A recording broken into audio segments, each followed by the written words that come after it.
Hello mga bata! Magandang araw sa inyo. Handa na ba kayo sa ating aralin?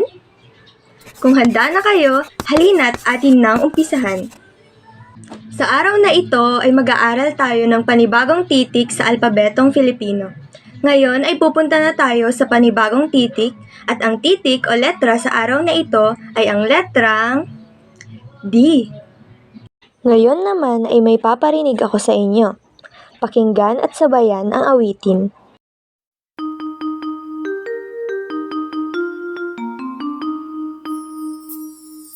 Anong tunog ng letrang D, ng letrang D, ng letrang D?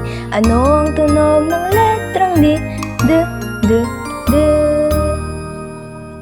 Anong tunog ng letrang D, ng letrang D, ng letrang D? Anong tunog ng letrang D? D, D, D.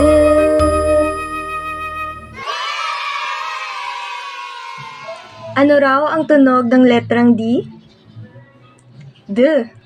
Magaling! Ngayon naman ay magbibigay ako ng halimbawa ng mga salitang nagsisimula sa letrang D na may tunog D. Tara at ating tuklasin ang mga salitang ito. Dahon. D, D, dahon. Damo. D, D, damo. Daliri.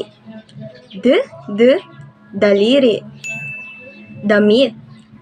D, D, damit. Daga.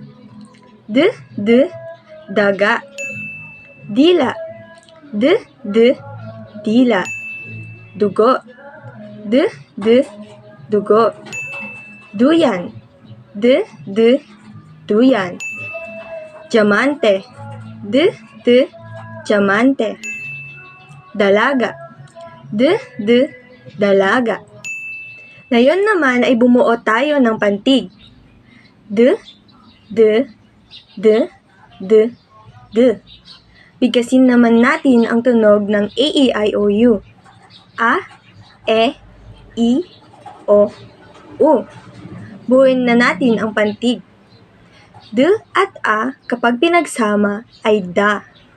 Da, da, da. D at E ay de. De, de, de. D at I ay di. Di, di, di. D at O ay do. Do, do, do.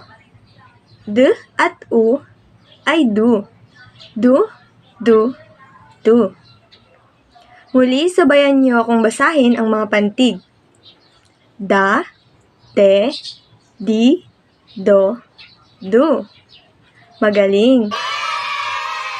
Ayan, natapos na tayo sa araling ito, ang pagtuklas natin sa letrang D at sa tunog nito. Sana ay may natutunan kayo sa araw na ito, mga bata.